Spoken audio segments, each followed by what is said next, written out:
시작. 사울이 주의 제자들에 대하여 여전히 위협과 살기가 등등하여 대제사장에게 가서 다메섹 여러 회당에 가져갈 공문을 청하니 이는 만일 그 도를 따르는 사람을 만나면 남녀를 막론하고 결박하여 예루살렘으로 잡아오려 함이라. 사울이 길을 가다가 다메섹에 가까이 이르더니 호련히 하늘로부터 빛이 그를 둘러 비추는지라.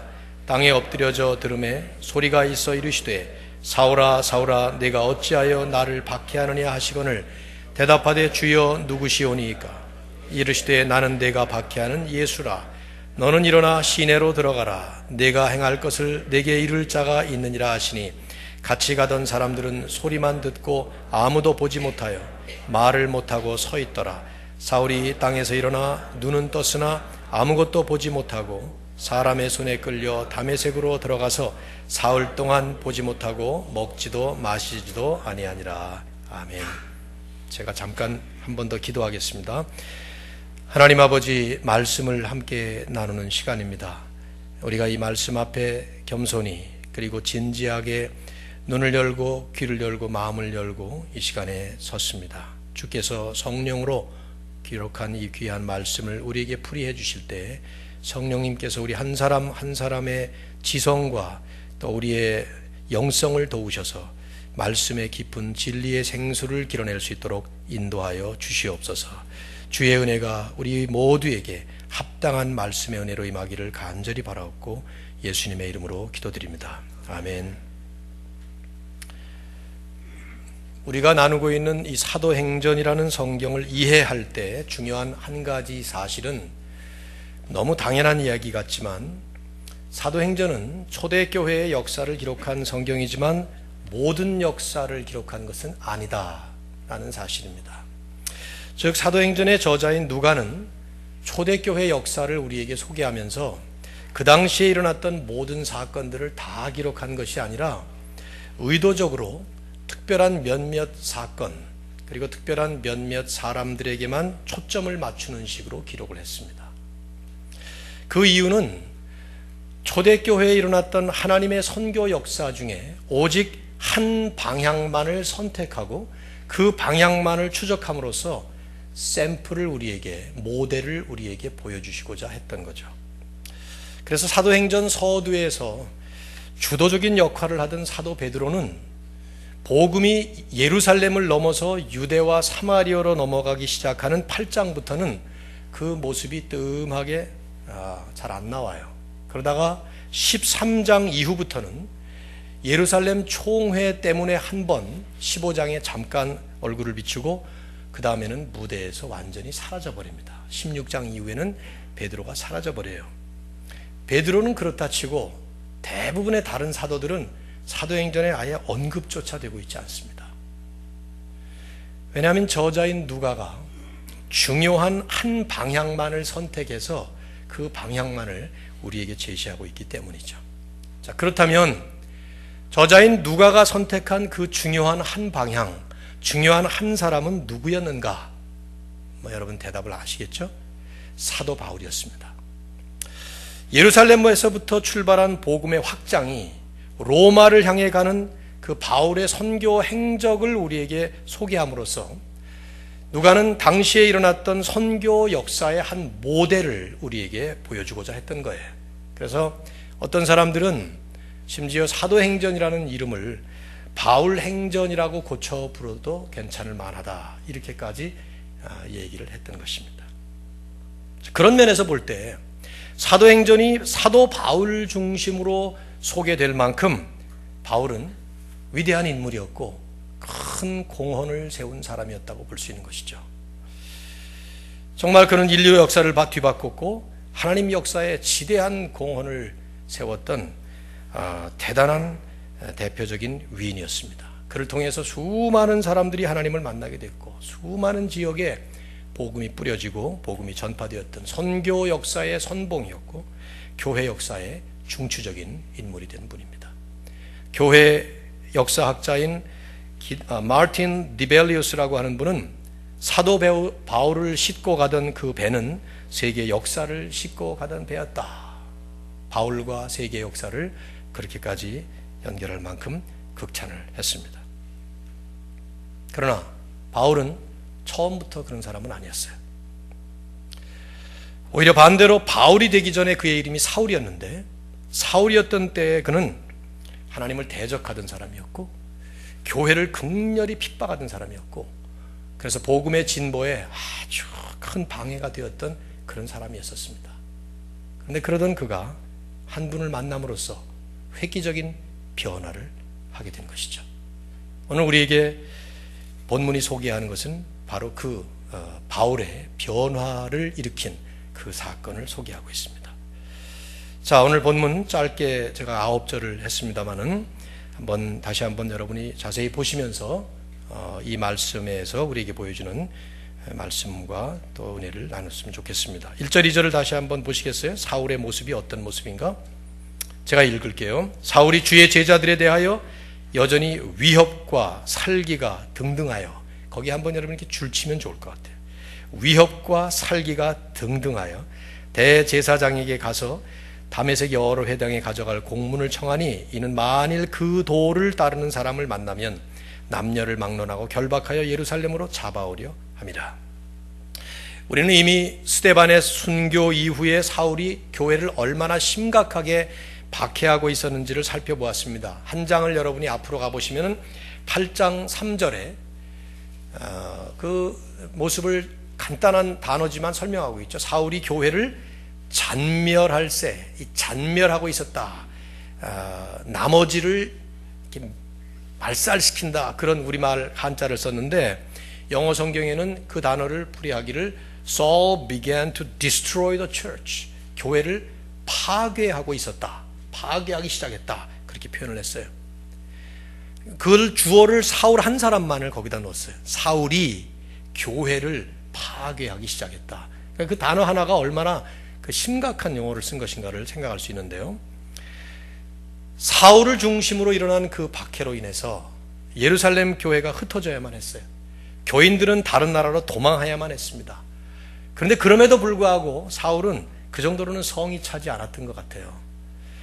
그래서 기독교인들이 많이 피신해 있다는 소문을 듣고 다메섹이라는 도시까지 가서 그들을 잡아오기 위해서 대제사장에게 정식 공문을 요청했습니다. 체포영장, 그런 걸 요청한 것이죠. 그리고 군대를 끌고 무려 280km나 되는 다메섹까지 예루살렘부터 출발을 합니다. 훗날 바울은 나중에 이 사건을 이제 고백을 하면서 여러 가지 표현을 씁니다. 사도행전에 2번이 더 나오죠. 자기 말로 고백하는 얘기가 22장 4절에 보면 내가 이 도를, 즉 기독교를 박해하여 사람을 죽이기까지 했다. 그렇게 표현을 했고, 26장 10절에는 또 한 번 얘기하기를 대제사장들에게서 권한을 받아가지고 많은 성도들을 옥에 가두며 또 죽였다. 이렇게 말을 하고 있습니다. 그러면서 그는 교회를 그렇게 박해한 것이 자신의 열심 때문이었다고 고백을 합니다. 빌립보서와 갈라디아서를 보면 빌립보서 3장 6절에 내가 열심으로는 교회를 박해하고, 이런 표현을 써요. 내가 얼마나 열심히 많은 사람이었는가 하면 교회를 박해하기까지 열심히 있었다. 그런 표현을 쓴 거죠. 그러면서 갈라디아 1장 13, 14절에서는 그런 그 열심은 조상들의 전통에 대한 열심이었다. 그런 말을 합니다. 전통적으로 자기가 배워온 것, 그것 때문에 그런 열심이 있었다는 거예요. 우리가 이제 이 사도행전 9장에 나오는 이 사건을 보면서 누가가 1절과 2절에 그 회심 이전의 사울의 모습을 설명할 때에, 그 표현할 때에 이 사울이 위협과 살기가 등등했다. 이 단어풀이를 하다 보면 시간이 많이 들어가게 되는데요. 마치 그 성난 야수가 짐승을 쫓을 때 이 애니멀 킹덤 같은 거 보면 막 달려갈 때 입에서 그냥 뭐라고 표현해야 되나, 이거 그냥 알죠? 네? 아시죠? 그런 그냥 씩씩 하는 소리가 그냥 막 나는 그런 모습을 지금 표현하는 단어가 지금 이 뜻이에요. 위협과 살기가 등등했다. 바울의 열심, 그러나 빗나간 열심, 잘못된 열심, 우리가 주목할 필요가 있는 모습이에요. 그는 지금 자기가 하나님께 충성하고 있다고 굳게 믿고 있었어요. 자기가 가는 길이 하나님을 위한 길이고 자기가 하는 일이 하나님을 위한 일이며 그것을 위해서라면 목숨도 바치고 그 열정이 얼마나 컸는가 하면 사람들을 죽이기까지 할 정도로 열정이 대단한 열정이었습니다. 그러나 그 열심과 그 열정은 빗나간 것이었습니다. 주님을 위한 열심이 아니라 오히려 방금 이제 나오겠습니다마는 주님을 핍박하는 열심이었습니다. 사람을 살리는 열심이 아니라 사람을 죽이는 열심이었습니다. 그래서 결과적으로 하나님과 상관없는 하나님의 뜻과는 오히려 정반대되는 자기 자신의 열심이었던 것을 우리에게 보여줍니다. 이 말은 열심내지 말라 하는 말은 당연히 아니죠. 우리 신앙생활에는 열심과 열정이 절대적으로 필요한 참 소중한 덕목입니다. 로마서 12장 11절을 보면은 너희는 부지런하여 게으르지 말고 열심을 품고 주를 섬기라. 그런 말씀이 있어요. 주님을 섬길 때 열심을 품고 주를 섬기라. 예수님께서 책망하셨던 소아시아의 7교회, 계시록 2장과 3장에 나오죠. 가장 많은 책망을 받았던 교회가 라오디게아 교회예요. 마지막 교회. 그 라오디게아 교회에다가 뭐라고 말씀하셨습니까?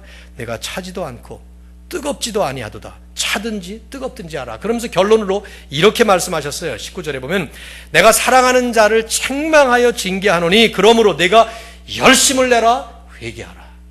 열심을 내라 회개하라. 일반적으로 주님이 말씀하셨던 말씀 하나를 본다면 내가 하나님을 사랑할 때 뭐 어떻게 사랑하라고 그랬습니까? 마음을 다하고 뜻을 다하고 목숨을 다하여 하나님을 사랑하라. 신앙생활의 열심과 열정은 대단히 소중한 덕목이에요. 그러나 이런 신앙적 열심은 반드시 올바른 열심이라야 합니다. 열심 그 자체가 진리가 아니기 때문이에요. 오히려 사울의 열심처럼 빗나간 열심이 되면 잘못된 열심은 위험한 열심이고 주님과 다른 사람들에게 궁극적으로는 해가 되는 열심이 될 수도 있기 때문입니다. 사울의 열심은 어떤 면에서 잘못된 열심이었습니까? 많이 분석해 볼 수 있겠지만 한 가지만 얘기하라면 핵심은 예수가 빠진 열심이었어요. 예수님을 만나기 전이었기 때문에 그랬단 말이죠. 예수 없는 열심, 주님이 빠지신 열심, 아무리 열심이라도 소용없는 열심이죠.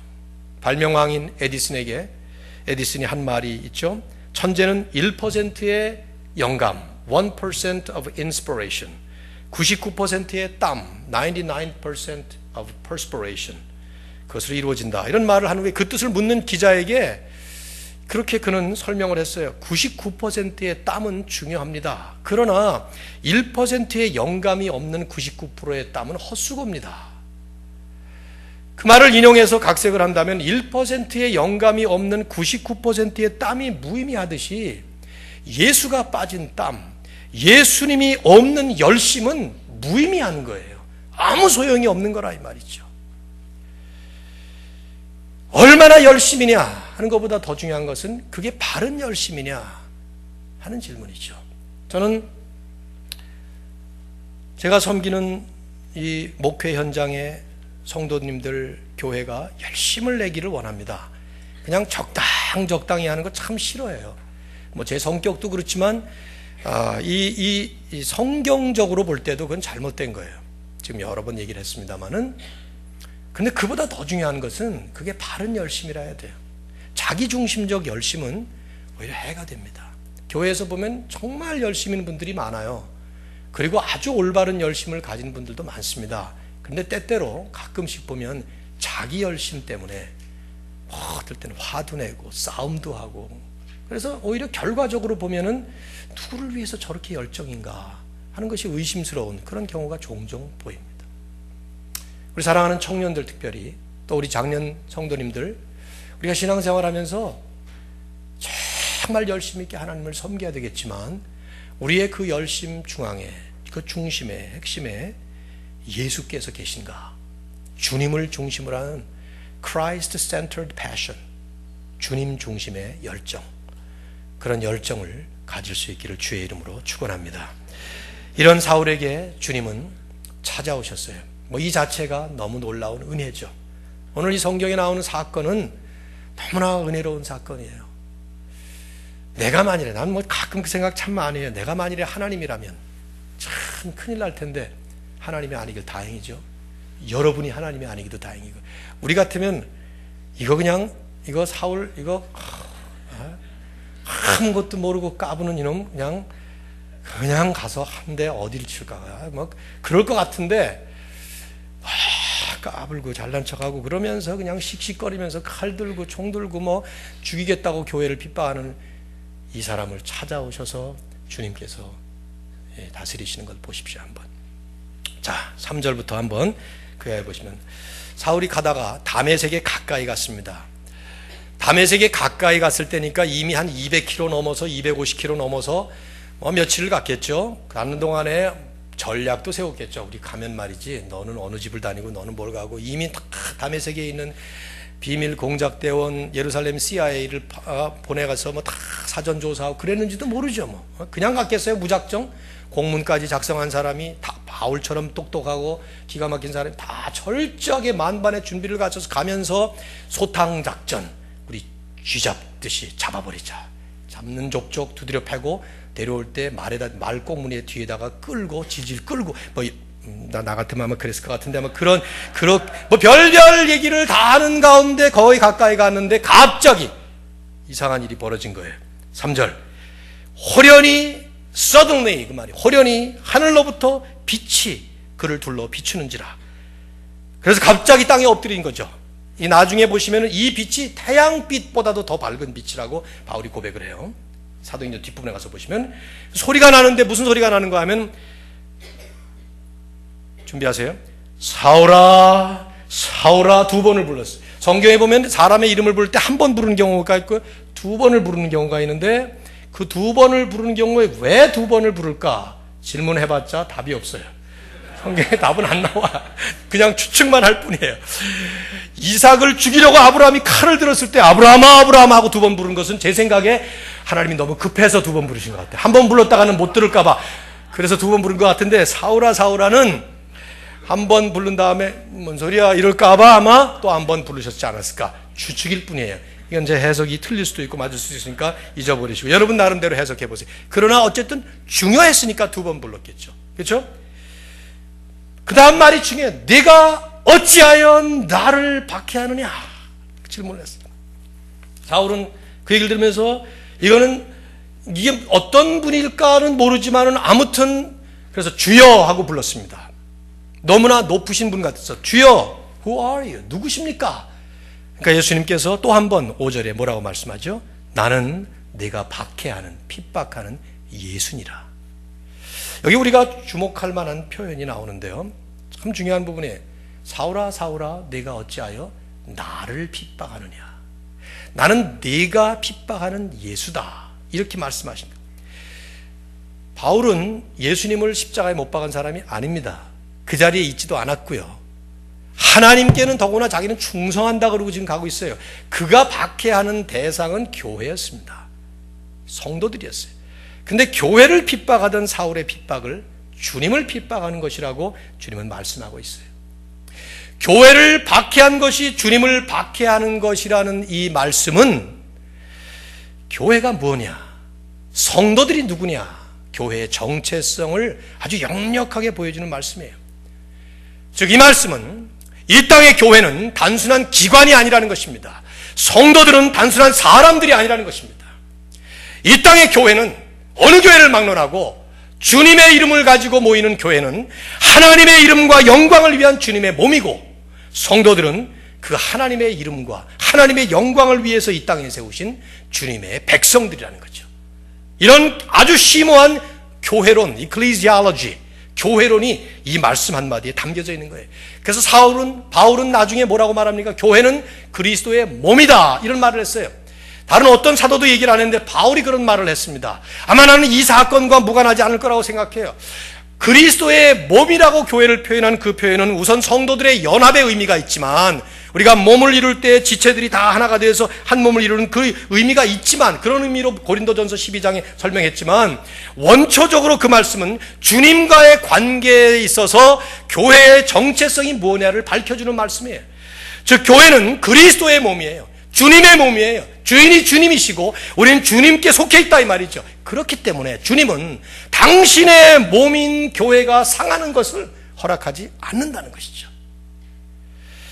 사울이 교회를 핍박하는 것을 그냥 놔두지 아니하시고 직접 찾아오셔서 그 일을 손을 대시고 다스리신 것처럼 오늘도 주님은 주님의 자녀들, 하나님의 백성들이 핍박당하는 것을 그냥 방관하시거나 놔두지 않습니다.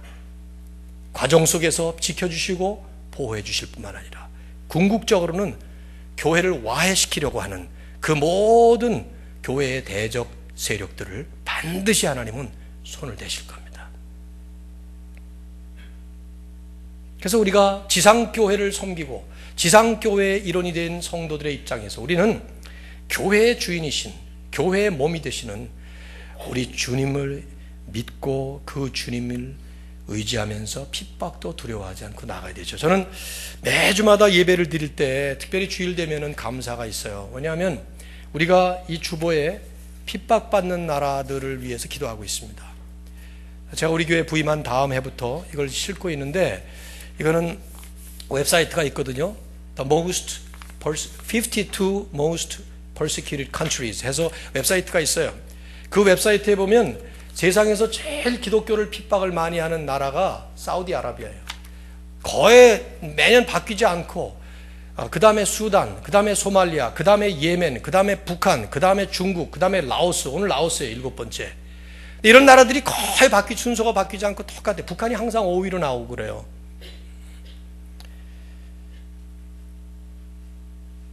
북한은 기독교인들을 핍박하기 위해서 우리가 알고 있는 상식적인 인포메이션만 가지고도 엄청나게 핍박을 하죠. 탈북자들을 색출하기 위해 연변의 처속교회들을 쥐잡듯이 뒤지면서 잡으면 데리고 와서 공개 처형을 합니다. 1년에 수백 명씩 죽습니다. 알려진 게 그러니 알려지지 않고 죽는 사람이 얼마나 많을까 생각을 해봐요. 저는 믿어요. 하나님은 이북을 반드시 손을 대실 겁니다.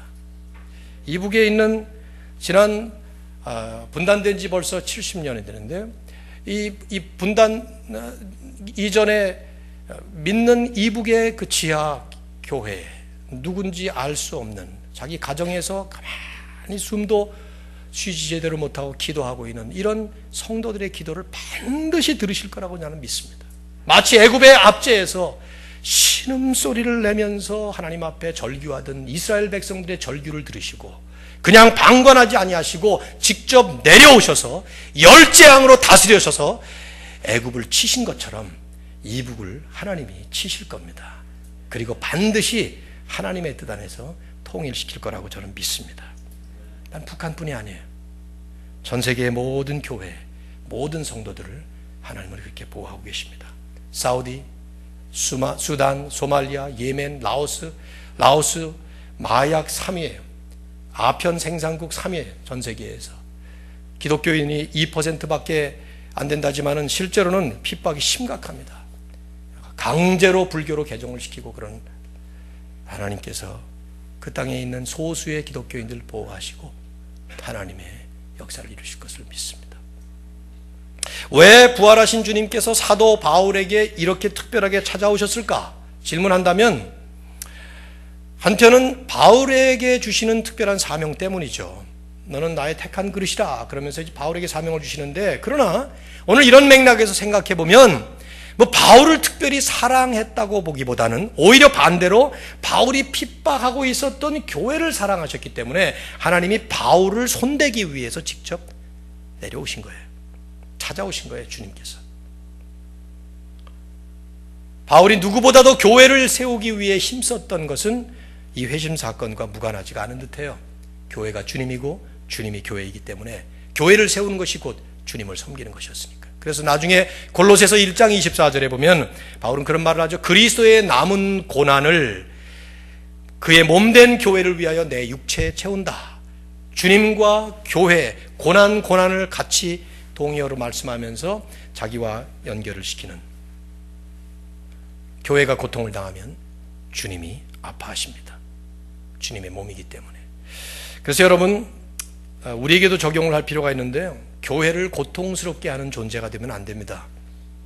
교회를 아프게 하면 안 돼요. 성도들을 아프게 하면 안 돼요.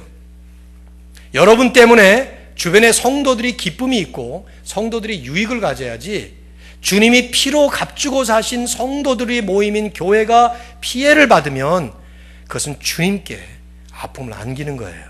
그것이. 한 집안에서 아이들끼리 별로 싸운 집이 아니지만, 우리 집은, 저는 집안에서 독재를 행사한 사람이에요. 선한 독재를 행사한 사람이라, 어떤 식으로 독재를 행사하는가 하면 애들 셋이 만일에 다투거나 그러면은 셋 다 혼났습니다.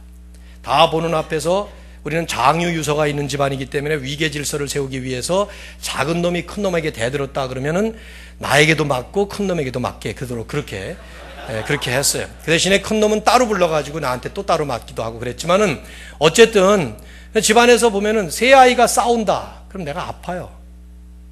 지들끼리 싸우지만 내가 아파요. 아버지인 제가 아파요. 그래서 내가 아프지 않게 하기 위해서라도 그 일을 진압을 했던 것이죠. 좋은 부모는 다 그럴 거예요. 아마 장가가고 시집가 보십시오. 지들끼리 싸우지만 부모가 더 아픈 거예요. 우리가 교회 안에서 그런 일이 있으면 주님이 아파하십니다.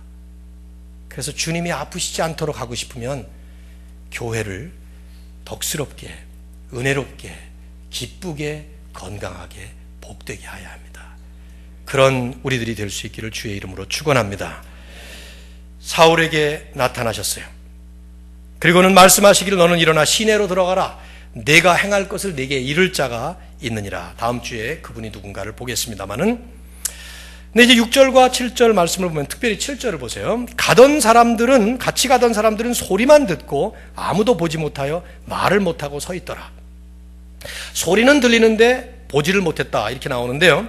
여러분 22장 9절에 가서 보시면은 바울이 나중에 자기 말로다가 이 사건을 설명하는 내용이 나와요. 거긴 뭐라고 나오는가 하면, 나와 함께 있던 사람들이 빛은 보면서도, 오늘 이 말씀과 반대예요. 내게 말씀하는 이의 소리는 듣지 못하더라. 오늘 이 본문에는 소리는 듣고 보지 못했다 그랬는데, 뒷부분에 가서 22장 9절에 보면 나와 함께 있던 사람들은 빛은 보면서도 나에게 말씀하시는 이의 소리는 듣지 못하더라. 그래서 영어 성경은 똑같은 포네이라고 하는 헬라 원어를 번역을 하면서 7절에서는 소리, 사운드라고 번역을 했고 22장 9절에서는 voice라고, 목소리라고 이렇게 번역을 했어요. 의역을 한 거죠. 원어는 같은 원어인데 정황을 해석을 한 거예요. 26장 14절에 가서 보시면 바울이 이런 말을 해요. 우리가 다 땅에 엎드려짐에 내가 소리를 들으니, voice를 들으니 히브리 말로 이르되 사울아 사울아 하면서 오늘 본문에 그 말씀을 하셨다는 걸 얘기를 해요. 즉 이걸 종합해서 설명을 하면, 성경을 꼼꼼하게 보시는 분들 같으면 여기와 여기가 틀리네 그렇게 보기가 쉬운데, 틀린 게 아니라 이건 무슨 말이냐면, 사울은 예수님께서 사울아 사울아 이렇게 말씀을 하실 때 그 음성을 사람의 목소리로 들은 것입니다. 예수님께서 자기를 부르는 소리로 들은 거예요. 보이스를 들은 것이죠.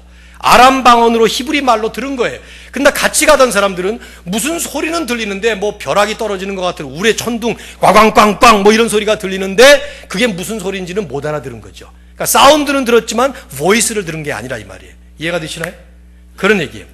바울에게는 이해할 수 있는 예수님의 음성이었지만 다른 사람들에게는 이상한 소리에 불과했던 거예요. 근데 이것이 회심의 체험입니다. 회심이란 그런 거죠. 남이 듣지 못하는 주님의 음성을 듣고 남이 보지 못하는 하나님의 임재를 보는 경험, 그게 회심이에요. 우리 각자가 다 다양하게 이런 경험들을 하는 것입니다. 8절과 9절을 보시면 사울이 땅에서 일어나 눈은 떴으나 아무것도 보지 못하고 사람의 손에 끌려서 다메섹으로 들어가서 사흘 동안을 보지도 못하고 먹지도 못하고 아무것도 못했다 하는 말씀이 나오죠. 26장 13절을 가보시면은, 뭐 갈 필요 없습니다. 나중에 적어놓으시고 한번 여러분이 보시면은 바울이 이런 설명을 해요. 해보다도 더 밝은 빛이 나와 내 동행들을 둘러 비치는지라. 즉 해보다 더 강력한 초강력 광도의 빛으로 하나님은 사울의 눈을 일시적으로 멀게 하는 시각 장애인을 만들었던 거죠. 사흘 동안을 아무것도 못 본 거예요. 왜 하필 이런 체험을 하게 하셨을까? 답이 없어서 모르겠지만 추측해 볼 때 아마도 영적으로 눈이 멀었던 사울을 깨우치기 위해서 주님은 그런 어떤 제스처를, 그런 퍼스널 익스피리언스를, 개인적인 경험을 하도록 한 것이 아닐까, 그런 생각이 들어요. 왜냐하면 회심이란 결국 영적으로 어둠 속에 갇힌 한 영혼을 주님이 찾아오셔서 영적으로 눈이 멀었던 한 인간의 눈을 여시고 영적으로 귀가 닫혔던 그 한 인간의 귀를 열어주시는 하나님의 거룩한 작업이기 때문이에요. 그래서 회심의 체험을 할 때, 예수 그리스도를 통해서 하나님을 만날 때 우리의 영안이 열립니다. 우리의 귀가 열립니다. 영적으로. 우리의 마음이 열립니다. 그래서 하나님의 임재를 영적인 눈으로 보게 되고요, 하나님의 음성을 영적인 귀로 듣게 되고, 하나님의 역사하시는 것을 영적인 우리의 영성을 통해서 체험하게 되는, 그것이 conversion, 회심이라고 하는 아주 중요한 영적인 체험이에요. 이것은 다양하게 찾아오죠.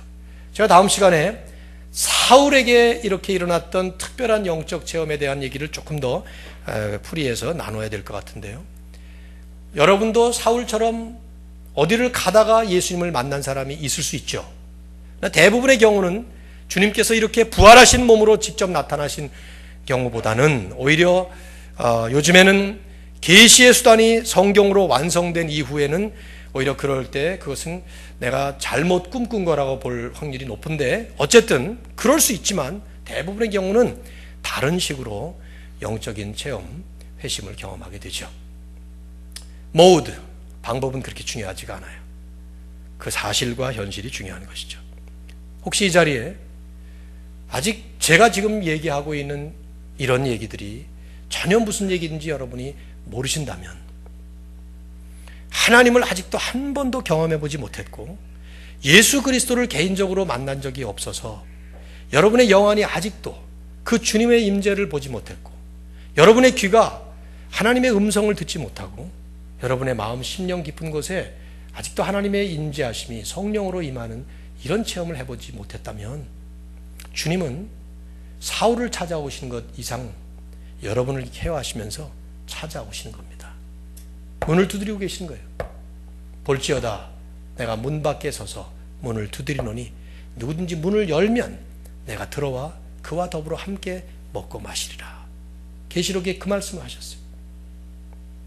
혹시 이 자리에 여러분이 한 번도 하나님을 영접하고 예수 그리스도를 영접하고 만나는 이런 체험을 해보지 못했다면, 언제든지 여러분의 귀에 이 음성을 들려주시는 음성을 거부하지 않으시고 받아들이시면 됩니다.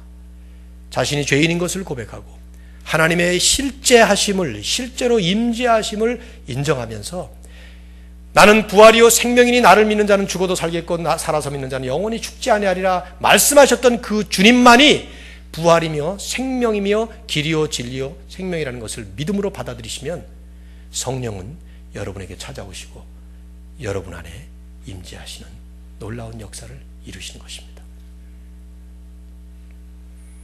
제 생각에는 우리 많은 청년들을 포함해서 우리 장년들 늘 예배 드리시는 분들은 이미 이런 경험을 하셨으리라고 봅니다. 회심의 체험, 이것은 평생 한 번이에요. 저는 회심의 체험을 언제 했는지 잘 몰라요. 모태신앙이라. 그러나 어느 순간 보니까 내 안에는 예수님이 계셨습니다. 어느 순간 보니까 제 안에는 성령님께서 확고한 보증자로 개런티를 하고 계셨습니다. 그래서 예배 때마다 그때부터 하나님의 임재하심을 체험하는 놀라운 축복을 누렸습니다. 회심의 체험은 한 번입니다. 내가 깨달으면서 드라마틱하게 혹은 아주 그냥 조용하게 체험할 수도 있고, 그건 방법은 상관이 없어요. 하나님이 하시는 일이기 때문에. 제가 세 아이를 키우면서 세 아이들을 다 각각 다른 식으로 다루는 것처럼 하나님도 60억의 인구를 각각 다 다르게 다루셔요. 하나님만이 아시는. 그러나 중요한 것은 여러분이 회심하셨다면, 여러분이 예수 그리스도를 영접하고 하나님을 분명히 믿고 계시다면 회심 이후부터는 이 하나님과의 지속적인 영적 교제의 체험으로 지속되어야 돼요. 무슨 말이냐면 여러분의 귓전을 스쳐 지나가는 하나님의 소리를 들을 수 있어야 되고, 우리의 눈가를 계속해서 스쳐 지나가는 하나님의 임재하심을 볼 수 있는 영적 교제의 체험이 우리의 삶 속에 지속적으로 이루어져야 돼요. 물론 들을 귀 있는 사람만 들을 수 있는 하나님의 음성이고, 볼 수 있는 영안이 열려있는 사람만 볼 수 있는 하나님의 임재하심의 축복이죠. 그 대표적인 가장 귀한 시간이 예배 시간이다 이 말이에요. 예배 시간 외에도 24시간 내내 임마누엘의 하나님으로 우리를 떠나시는 법이 없는, 항상 우리와 함께 임재하시고 동행하시고 존재하시는 그 하나님의 임재하심이 있지만, 특별히 예배 시간은 하나님의 음성을 듣고 하나님의 임재하심을 보고 그 하나님을 체험하는 놀라운 시간이에요. 이게 왜 힘든가? 그 이유는 간단해요. 우리 시대와 우리 세상이 영적으로 점점 더 무뎌져 가게 만드는, 무감각하게 만들어가는 그런 세대와 시대와 사회 속에 살고 있기 때문에 그래요. 그래서 우리 눈으로 보이는, 육안으로 보이는 게 전부 같고 이 귀로 들리는 게 전부인 것처럼 착각하게 만드는 그런 시대와 세상에 살고 있기 때문에 그래요. 이 세상은 영적인 곳이에요. 세상에 이루어지는 모든 인간의 역사는 하나님의 손에 의해서 진행되는 하나님의 역사인 것입니다. 위대한 역사가인 아놀드 토인비는 신학자가 아닌데도 그렇게 말했어요. 인간의 모든 역사는 겉껍질을 벗겨보면 결국은 영적인 것이다. 눈에 보이는 인간의 역사 같지만은 껍질을 벗겨보면 그 안에 everything is spiritual, 영적인 것이다. 근데 그걸 못 보는 거죠. 왜요? 우리가 살고 있는 시대에 우리는 물들어가고 있기 때문입니다. 이미 200년 전 18세기에 영국의 시인이었고 미술가였던 윌리엄 블레이크는 이렇게 기도를 했어요. 하나님, 우리를 단선적 시각과 뉴턴의 잠에서 지켜주옵소서.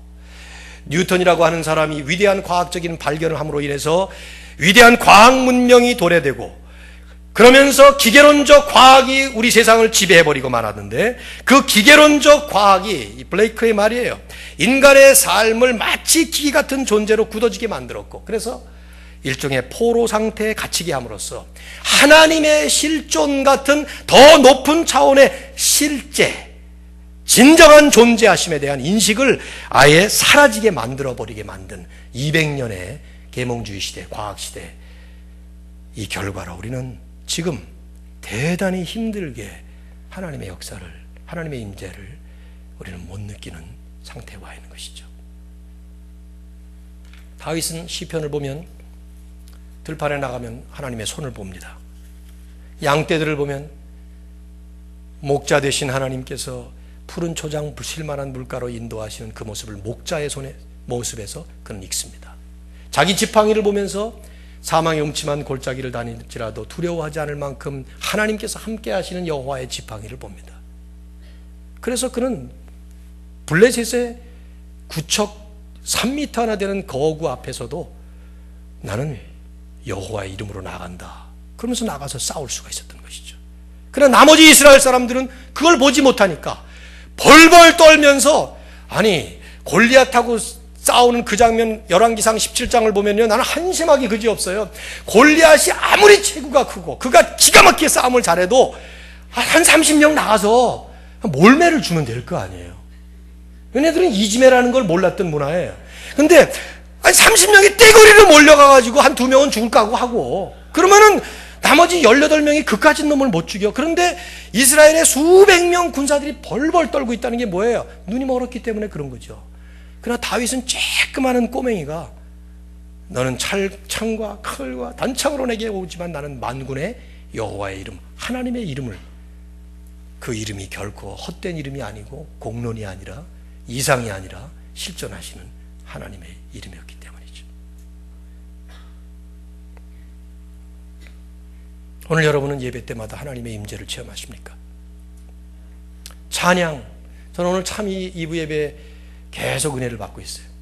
찬양 한마디 한마디 가사가 예수 이름 높이세, 예수 이름 높이세, 하나님의 임재가 있는 예배, 이런 찬양들을 부르면서 찬양하면서 그 찬양 속에서 하나님의 임재하심을 체험합니다. 변성철 집사님이 정성스럽게 준비해서 기도하신 기도의 그 한마디 한마디 속에 나는 하나님의 음성을 듣고, 우리 성가대가 정성스럽게 준비한 찬양을 앞에서 악보도 보지 않고 쫙 부를 때 나는 그 모습에서 하나님의 모습을 보게 되고요. 말씀을 준비하고 준비한 말씀을 여러분하고 함께 나누는 지금 이 시간에도 이 말씀 속에서 저 자신도 하나님의 음성을 듣고 있고, 이게 예배의 축복이에요. 만일에 이런 체험을 못하고 그냥 매번 예배 시간에 참석만 하고 간다면 우리는 종교 행위를 치르고 가는 것입니다. 무서운 일이에요. 바리새인과 서기관들의 자기 당착에 빠지는 일이시기 때문이죠. 말씀을 맺겠습니다. 다메섹으로 가던 사울에게 주님이 찾아오셨던 것처럼 주님은 항상 우리에게 찾아오고 계십니다. 하나님을 알지 못하는 사람들에게 찾아가셔서 주님은 사울에게 영적인 눈을 열어주시고 귀를 열어주셨던 것처럼 계속 들려주십니다. 두드리시면서 문을 열고 주님을 영접하라고. 여러분, 혹시 이 자리에 청년들 가운데 처음 교회 나온 분 있습니까? 이 자리에 청년들 가운데 여기 미국에 안 왔으면은 교회 나올 일이 없는데 어떻게 하다가 친구 따라왔는데 매번 가자니 그렇고 안 나가자니 그렇고 그러면서 매번 갈등하며 오는 분이 있습니까? 여러분의 그 갈등은요, 여러분의 갈등이 아니에요. 사실은요, 안 나오려면 얼마든지 안 나올 수 있어요. 예배 뭐 때문에 나옵니까? 소리 빽빽 지르고 여기서 시끄럽게 떠들고 있고 저보다 훨씬 더 재미있는 얘기하는 사람들이 얼마나 많이 있고 재미있는 일이 얼마나 많을 때 뭐 때문에 나와 있겠어요? 예수님도 안 믿는데. 하나님의 인도하심에 여러분이 지금 인도를 받고 있는 것입니다. 그것이 인도하심이에요. 그리고 하나님은 끊임없이 여러분을 줄로 끌어당기고 있는 거예요. 근데 그 하나님의 인도하심에 응답하시는 작업이 사울이 바울이 되는 놀라운 변화를 일으키는 것입니다. 우리 모두가 사울의 시절이 있었습니다. 그러나 하나님은 우리를 사울로 내버려 두지 아니하시고 바울이 되어서 살라고 우리를 부르십니다. 다메섹으로 가던 그의 발걸음 멈추실 뿐만 아니라 찾아오셔서 그의 삶을 변화시킨 주님. 바울은 이 이후부터 그 주님의 은혜에 감격해서 넘치는 그 은혜 때문에 그는 나머지 평생을 살아갑니다. 다음 주에 여러분과 함께 암송할 성경 구절을 제가 디모데전서 1장 13절로 정했어요. 주보에 13절만 적었는데 사실은 14절 말씀을 여러분이 함께 외워야 됩니다. 그 13, 14절을 같이 외우자고 써보니까 너무 길더라고요. 그래서 이렇게 하다가는 교회 안 나오는 사람 생기겠다 싶어서 그냥 13절로 잘랐지만 14절까지 외우시면 좋을 것 같아요. 한번 펴볼래요? 디모데전서 336페이지예요. 성경에 1장 13, 14절. 왜냐하면 13절은 사울 때의 모습이에요. 14절은 바울이 된 이후의 모습을 말씀하는 겁니다. 사울이 바울이 되어서 다메섹으로 가던 발걸음이 이제는 땅끝까지 끝날까지 세계 선교를 이루어가는 선교의 선봉장으로 나가는 변화가 일어난 그 말씀을 이 두 절에 잘 쓰고 있어요. 자, 같이 한번 읽겠습니다. 13, 14절 시작. 내가 전에는 비방자요 박해자요 폭행자였으나 도리어 긍휼을 입은 것은 내가 믿지 아니할 때에 알지 못하고 행하였습니다. 우리 주의 은혜가 그리스도 예수 안에 있는 믿음과 사랑과 함께 넘치도록 풍성하였도다. 아멘. 이 말씀 둘 다 외우시면 좋을 것 같은데 13절에 바울은 이렇게 말하죠. 내가 전에는, 이게 전에라는 것이 언제예요? 사울 때에는 그 말이에요. 다메섹으로 갈 때까지는 그 말이에요. 그때까지는 나는 비방자였어요. 폭행자였어요. 박해자였어요. 왜? 몰랐기 때문에. 모르고 그런 거예요. 예수님을 안 만났다면 그러지 않았을 텐데, 그런데 주님은 나에게 긍휼을 베푸셨어요. 그래서 바울을 만드셨습니다. 그리고 나니까 14절에 우리 주의 은혜가, 나를 바울로 만든 그 주님의 은혜가 이제는 그리스도 예수 안에 있는 믿음과 사랑과 함께 넘치도록 풍성하였도다. 우리말에 과거형으로 그렇게 번역했지만 그건 현재 완료예요. 현재 완료는 옛날 과거에 있었던 어떤 일을 시작해서 지금까지 이루어지는 문법을 얘기하는 것이죠.